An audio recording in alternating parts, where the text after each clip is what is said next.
Olá, amigos e amigas, sejam muito bem-vindos mais uma vez a este momento de reflexão aqui no ambiente virtual da Casa de Francisco. Hoje nós teremos com a gente a Marta Noves, daqui do Jefa, com o tema A Escolha das Provas.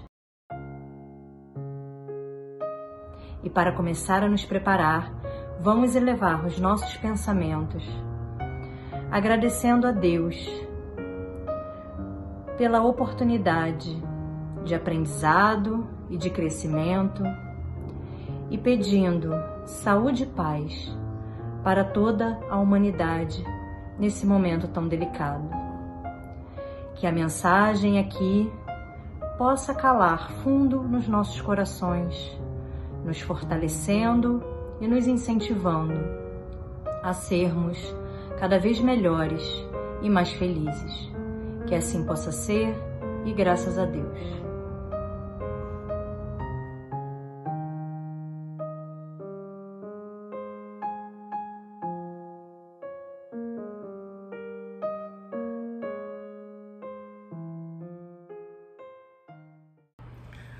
Olá, que bom estarmos aqui mais uma vez reunidos neste ambiente virtual com corações tão queridos.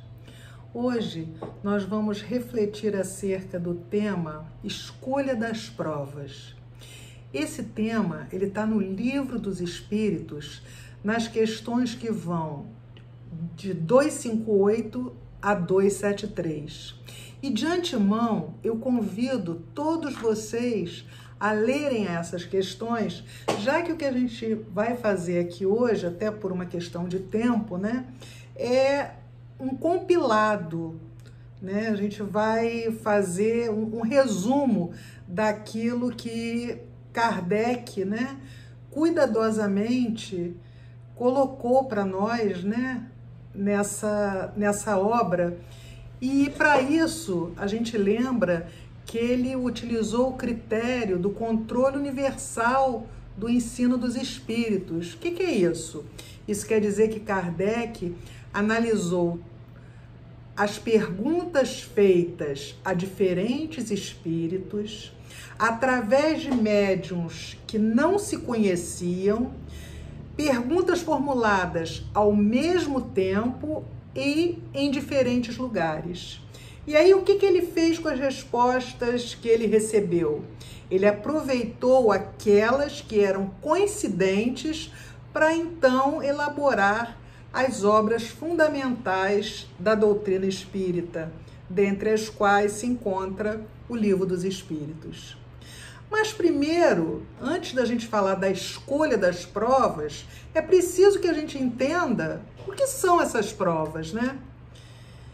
As provas são um recurso concedido por Deus e utilizado pelos espíritos para evoluírem.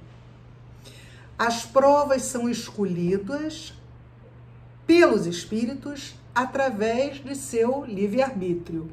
Agora, vamos lembrar que livre-arbítrio não é algo que nos é dado por Deus, né? O livre-arbítrio, na verdade, ele é conquistado por cada um de nós na medida em que a gente se desenvolve intelectualmente. Dessa forma, o espírito é criado simples e ignorantes. Isso quer dizer que ele não tem intelectualidade nenhuma e também não tem nenhuma moralidade. Se ele não tem essa condição, ele não tem como ainda fazer essas escolhas. Então, no início, né, quando somos criados, o nosso início, as primeiras encarnações e reencarnações, não somos nós que escolhemos as nossas provas, mas sim os espíritos superiores que estão ao nosso redor. Outra coisa interessante para a gente falar é que não existe determinismo na obra divina, né? Deus, ele criou as leis naturais, as leis divinas. Então, não existe como a gente dizer, ah, isso foi obra do destino. E por que a gente não pode dizer isso? Vamos pensar, vamos raciocinar. Kardec sempre enfatizava para nós a importância de nós refletirmos acerca de tudo que chega até nós. Então vamos lá. Se o espírito é criado simples e ignorante, ou seja, ele não tem nenhuma intelectualidade e também não tem nenhuma moralidade. Qual é o objetivo de todo o espírito criado por Deus? Chegar à condição de espírito puro para gozar de uma felicidade relativa, ou seja, falando em nível, né, do que nós somos hoje, de onde estamos hoje, num planeta de provas e expiações, a felicidade que a gente pode entender é uma felicidade relativa. A gente ainda não tem conhecimento necessário e suficiente para entender uma felicidade total, uma felicidade ampla, pura. Isso está muito além daquilo que a gente conhece. Mas vamos continuar. Deus concedeu, né, o livre-arbítrio como um dos recursos que a gente tem para evoluir. Logicamente, esse livre-arbítrio é conquistado por nós. Então, à medida que a gente vai evoluindo, a gente vai podendo escolher, né? A gente escolhe os nossos atos, a gente escolhe as nossas provas, a gente escolhe a forma de agir. Tudo na nossa vida são escolhas, desde a hora que a gente acorda, todos os dias, né?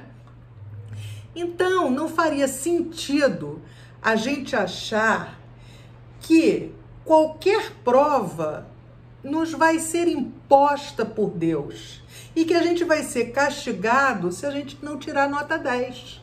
Isso não faz sentido. Não existe prova, né, imposta. Como eu falei, o espírito escolhe as suas provas na medida em que tem amadurecimento intelectual para tal. Enquanto ele não tem esse amadurecimento, espíritos superiores ligados a ele farão essa escolha por ele. Mas vamos exemplificar isso para que a gente possa entender melhor. Nós escolhemos o gênero da prova. A gente não vai escolher os detalhes. Então, por exemplo, estou lá eu, Marta, em erraticidade, desencarnei e estou lá aguardando, né, o momento, a oportunidade para uma nova reencarnação. Durante esse período, eu fico refletindo acerca das conquistas e dos fracassos que tive ao longo de minhas muitas reencarnações. E aí, depois de ter refletido, eu resolvo escolher a prova da pobreza. Então, eu peço para reencarnar numa família que seja pobre, que não tenha recursos financeiros, e num lugar também extremamente pobre, escasso de qualquer tipo de recurso. Bem, quando eu faço essa escolha lá, estando em erraticidade, obviamente que eu julgo que serei capaz de viver com poucos recursos e me manter íntegra, não me desvirtuar do caminho. Então, na verdade, quando escolhi essa prova, eu sabia dos deslizes, né, que eu estava correndo, eu sabia das cascas de banana que apareceriam à minha frente. Mas, na verdade, eu não conheço os atos que eu vou praticar. Então, eu escolho o gênero da prova. Qual foi esse gênero? Eu escolhi a pobreza. Isso é um gênero. Eu sei que, nascendo num lugar desprovido de recursos, eu posso deslizar ou não. O que eu não tenho consciência, o que eu não sei, é se eu vou atingir o meu objetivo, que é passar nessa prova. O que significa passar nessa prova? Sair ilesa, me mantendo íntegra até o seu final. Só que aí, quando eu escolhi essa prova, eu, de forma alguma, podia supor os atos que eu praticaria durante ela. E aí eu reencarno. Reencarnada, graças à bênção que é o véu do esquecimento, eu não me lembro de nada acordado quando estava em erraticidade. Assim também como não me lembro de minhas vidas passadas. E aí, ao invés de me manter íntegra, eu escolho por adentrar a criminalidade. Isso não foi destino. É aí que a gente diz que não existe determinismo. Não foi Deus que mandou, que impôs, que disse assim: olha, Marta, vai lá, você vai nascer numa família pobre e você vai ter que passar por essa prova. Aí ele impôs essa prova e aí eu não estava pronta, caí na criminalidade e quando desencarnar, ele vai me castigar, ele vai me punir. Isso não existe. Não existe essa questão de um Deus punitivo. Na verdade, quem vai me punir é o meu tribunal interior. A punição está em eu pensar, em eu me dar conta do tempo perdido. Quando desencarnada, eu pensar que eu vou ter que recomeçar. Tal qual um aluno, né, na escola, que brinca o ano inteiro, ao final do ano ele é reprovado, e aí ele vai ter que rever todos aqueles conteúdos que foram, né, que já foram passados a ele, e vai ter que ficar mais um ano na escola. Como dito pelos espíritos, lá no Livro dos Espíritos, se uma telha cai na nossa cabeça, não foi escolha nossa, né? Isso são os detalhes da vida. Simplesmente a telha ia cair e eu escolhi passar por uma determinada rua naquele momento. Pode ser até que exista, né, todo um planejamento, né, aí por trás disso, que pra gente não é conhecido, né? Mas o fato é que quando os espíritos dão esse exemplo da telha, eles estão querendo dizer para nós que a gente não pode achar que qualquer coisa que aconteça em nossas vidas é obra do destino e que a gente planejou isso. Não, o planejamento é apenas das coisas grandes. E a gente não pode nunca se esquecer também que não existe rigor na obra divina. E afinal a gente faz parte da obra do Criador. É por isso que a gente tem que ter muito cuidado, muita parcimônia, quando a gente observa as dificuldades, tanto aquelas pelas quais nós passamos, como também aquelas que nós observamos companheiros de caminhada passarem. E isso por quê? Muitas vezes achamos que alguém está passando por uma dor enorme e que está, entre aspas, né, pagando ou expiando uma falta cometida. Quando, na verdade, aquilo pode ter sido solicitado pelo espírito para que ele possa progredir mais rapidamente. Então, a gente não pode, de forma alguma, achar, por exemplo, que se alguém não consegue engravidar nesta existência, é porque fez vários abortos em outra vida. Ou ainda, a gente não pode pensar que aquele que desencarnou tendo sido um assassino, ele vai obrigatoriamente ter que desencarnar assassinado nessa vida.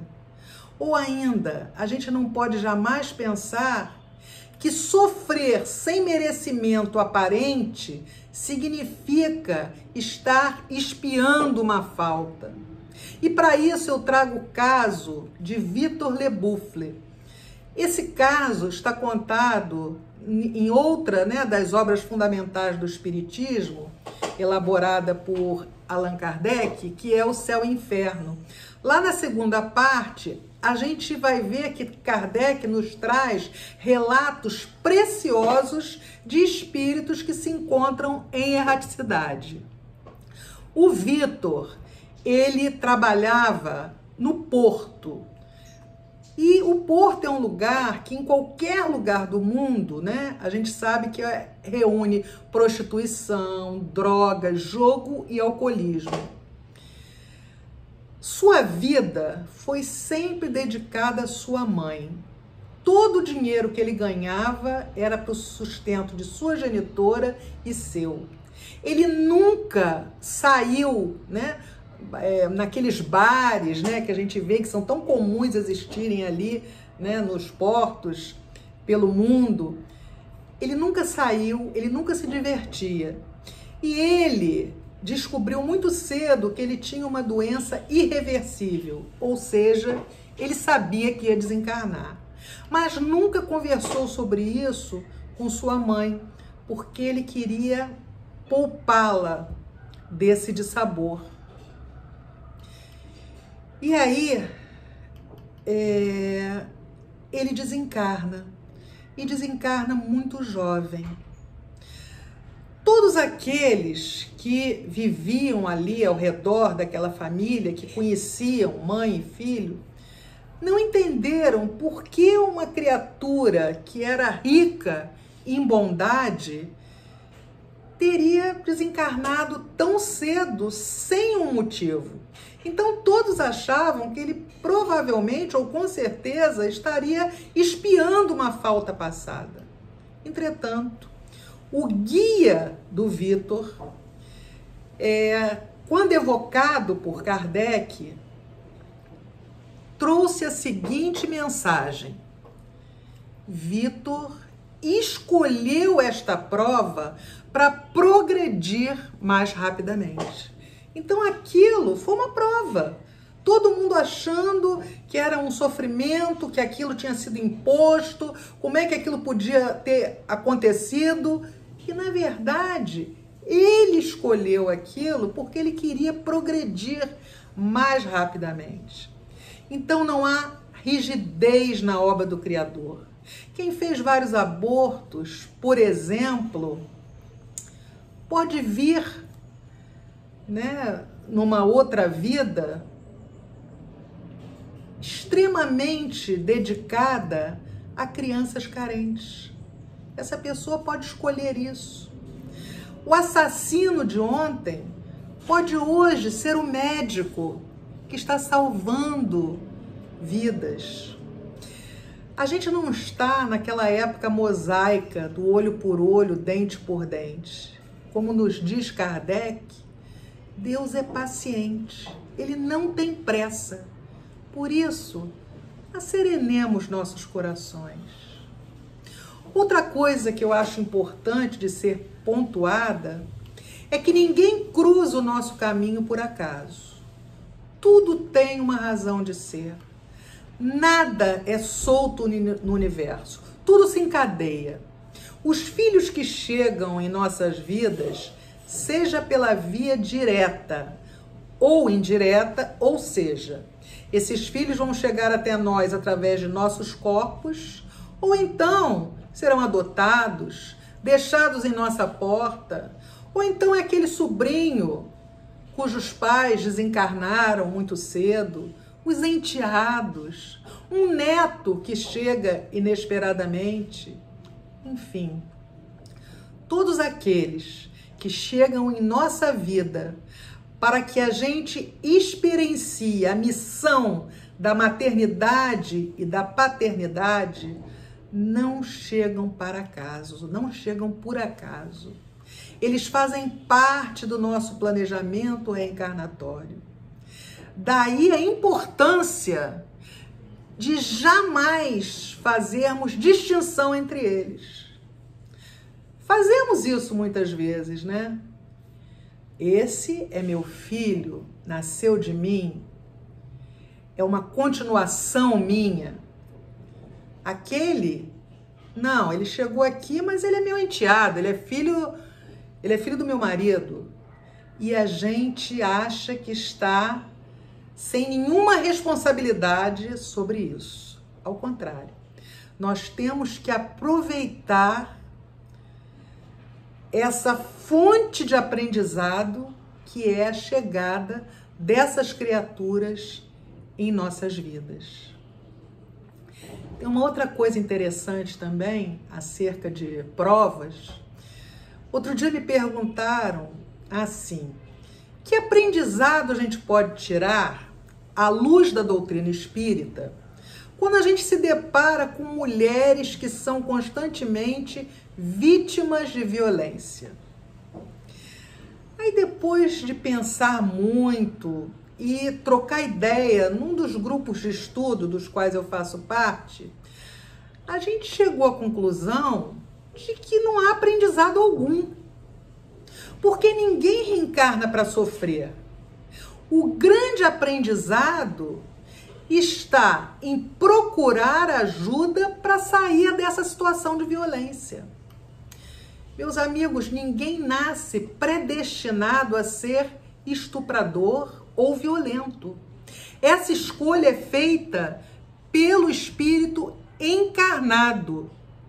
Da mesma maneira, ninguém reencarna com o propósito de ser violentada, de ser violentado. Sair tanto da condição de quem pratica violência quanto de quem a recebe é escolha do espírito encarnado. E é aí que a gente precisa entender. Escolhi uma prova em que quero nascer em uma família desajustada, em uma família violenta. Essa foi a minha escolha. Isso é o gênero da prova, né? Uma família desajustada. Agora, o que eu vou fazer, né, em estando dentro dessa família depois de encarnado, serão escolhas minhas. Eu posso procurar mudar aquela família. Eu posso procurar, com meu amor, fazendo o bem, através do meu exemplo, mostrar de que forma a gente deve agir. Mas também posso optar por ser uma criatura violenta. Então isso não estava no meu planejamento reencarnatório.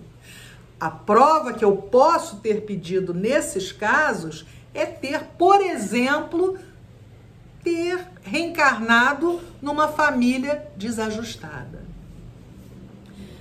Que a gente possa, né, que a gente saiba aprender com as nossas dores e com as dores daqueles que estão ao nosso entorno nesse momento tão difícil pelo qual passa toda a humanidade terrena. Que a gente possa estar sempre com bons pensamentos, vibrando pela paz na Terra. Para terminar, meus amigos, eu escolhi uma citação de Dalai Lama, muito oportuna para o momento atual.